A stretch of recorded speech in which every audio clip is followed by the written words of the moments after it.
Bismillahirrahmanirrahim. Warahmatullahi wabarakatuh. Selamat pagi anak-anak semua. Semoga kita masih dalam kondisi sehat selalu. Pada kesempatan kali ini, Bu In akan menyampaikan materi tentang operasi hitung bilangan cacah. Di dalam materi ini nanti, diharapkan setelah mempelajari ini nanti, anak-anak mampu menjelaskan, melakukan, dan menyelesaikan masalah penaksiran dari jumlah, selisih, hasil kali, dan hasil bagi dua bilangan cacah, maupun pecahan dan desimal. Langsung saja. Nah, yang pertama kita pelajari yaitu tentang operasi hitung campuran. Kalau di pertemuan sebelumnya, kalian sudah membahas tentang penjumlahan, pengurangan, perkalian, dan pembagian. Nah, di sini Bu In akan melanjutkan yaitu tentang operasi hitung campuran. Nah, ada beberapa hal dalam melakukan operasi hitung campuran yang perlu kita perhatikan. Urutan pengerjaannya yaitu yang pertama, jika terdapat operasi hitung dalam tanda kurung, maka dikerjakan terlebih dahulu. Yang kedua, dahulukan operasi perkalian atau pembagian daripada operasi penjumlahan atau pengurangan. Jadi urutannya perkalian, pembagian, penjumlahan, pengurangan. Nah, yang ketiga, jika terdapat operasi perkalian dan pembagian atau penjumlahan dan pengurangan, nah ini misalnya ada semuanya, maka kerjakan urut dari paling kiri. Nah, kita perhatikan contoh berikut ini. Nah, kita lihat, 10 ditambah 15 kali 3 dikurangi 16 dibagi 2. Di sini ada operasi hitung yang di dalam kurung. Maka yang pertama kita kerjakan adalah yang di dalam kurung ini. Kita hitung dulu, kemudian 15 kali 3 itu hasilnya 45. Kemudian yang kita kerjakan lagi adalah 16 dibagi 2. Hasilnya adalah 8. Nah, akhirnya yaitu 10 ditambah 45 dikurangi 8. Hasilnya yaitu 10-nya ditambahkan 45, kemudian dikurangkan dengan 8. Hasilnya 47. Sampai di sini paham anak-anak?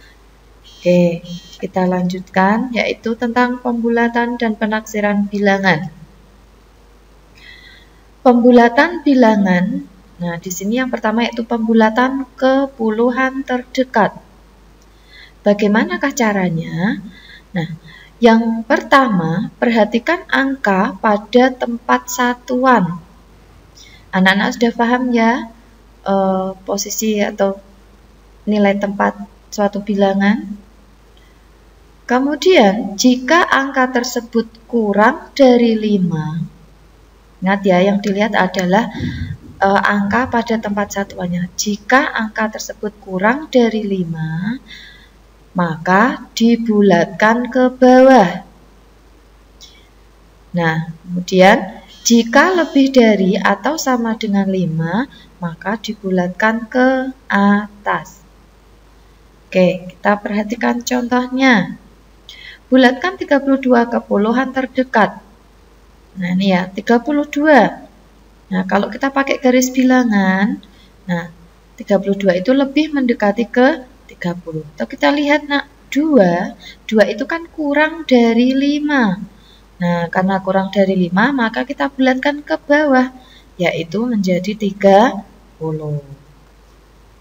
Oke, kita lanjutkan. Pembulatan ke ratusan terdekat. Nah, aturannya, perhatikan angka pada tempat puluhan.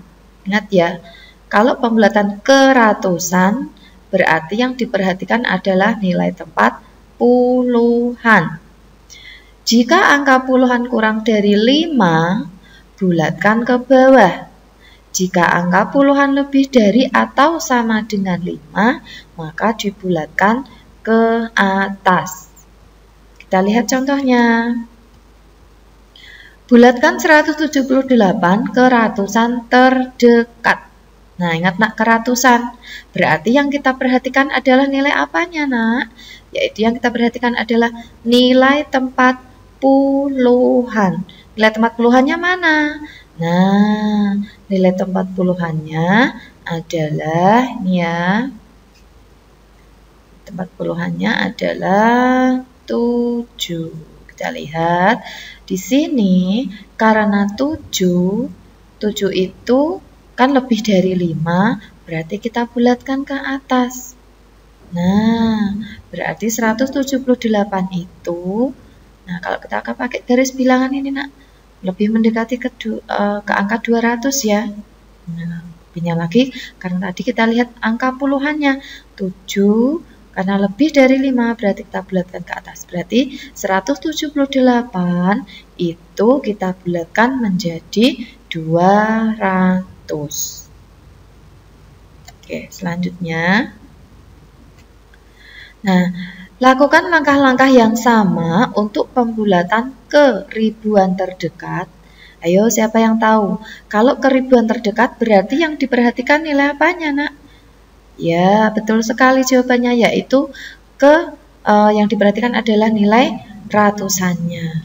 Puluh ribuan terdekat, berarti yang diperhatikan adalah nilai ribuannya, dan seterusnya. Semoga anak-anak paham ya, nanti bisa dicoba lagi. Oke, sekarang menaksir hasil operasi hitung. Nih, pertama, penaksiran ke puluhan terdekat. Bulatkan setiap bilangan ke puluhan terdekat, lalu selesaikan sesuai operasi yang diberikan. Anak-anak masih ingat? Penaksiran ke puluhan terdekat berarti yang diperhatikan nilai apanya? Yaitu kita perhatikan nilai satuannya. Nah, kita lihat contohnya. Di sini 28 ditambah 54. Nah, ini masing-masing kita bulatkan dulu atau kita taksir dulu, baru dilakukan operasi hitungnya. 28, nah kita lihat angka satuannya adalah 8.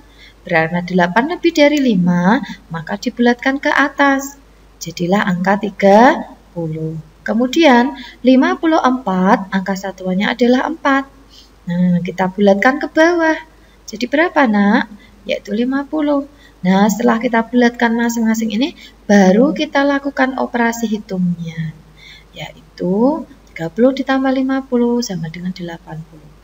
Nah, jadi hasil penaksirannya, ini, nak, 28 ditambah 54 mendekati ke 30 ditambah 50, yaitu hasilnya 8. Oke, selanjutnya, penaksiran ke ratusan terdekat. Bulatkan setiap bilangan ke ratusan terdekat, lalu selesaikan sesuai operasi yang diberikan. Ingat ya, nak, dibulatkan dahulu, baru dilakukan operasi hitungnya. Kita perhatikan contohnya.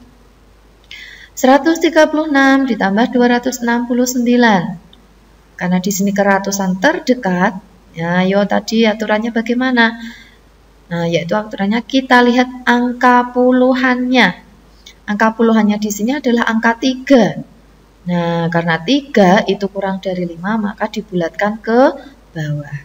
Kemudian 269, angka puluhannya adalah 6. Dibulatkan ke atas. Nah, jadi 136 ditambah 269. Itu lihat ini, nak. 100 ditambah 300. Itu hasilnya 400.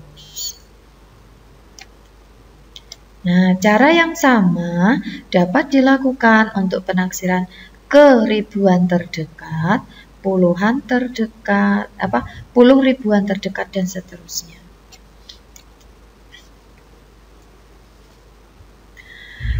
Penaksiran hasil perkalian atau pembagian bilangan desimal. Nih, untuk menaksir hasil perkalian atau pembagian desimal, bulatkan setiap bilangan terlebih dahulu agar mudah dihitung hasil taksirannya. Jadi masing-masing dibulatkan terlebih dahulu, baru dilakukan operasi hitungnya. Oke, aturannya, pembulatan pecahan desimal. Yang pertama, jika ke satuan terdekat. Nah, ini karena desimal ya nak, ayo kita perhatikan. Perhatikan angka persepuluhannya, jika kurang dari 5, bulatkan ke bawah. Jadi sama ya, masih sama aturannya, tapi di sini ingat, karena kesatuan terdekat yaitu angka persepuluhannya. Nah, jika yang kedua yaitu persepuluhan terdekat, misalnya bulatkan ke persepuluhan terdekat, maka yang dilihat adalah angka perseratusannya. Oke, untuk lebih pahamnya kita lihat contoh berikut. Bulatkan 3,74. Nah, ini misalnya yang pertama yaitu ke satuan terdekat. Ingat nah aturan mainnya. Ke satuan terdekat berarti dilihat angka persepuluhannya. Angka persepuluhannya di sini adalah 7. Nah, ini ya 7 ya. 7 itu lebih dari 5, maka bulatkan ke atas menjadi 3,74 itu kita bulatkan menjadi 4. Kemudian, jika perintahnya dibulatkan ke persepuluhan terdekat, maka dilihat angka perseratusannya. Mana angka perseratusannya? Yaitu angka 4.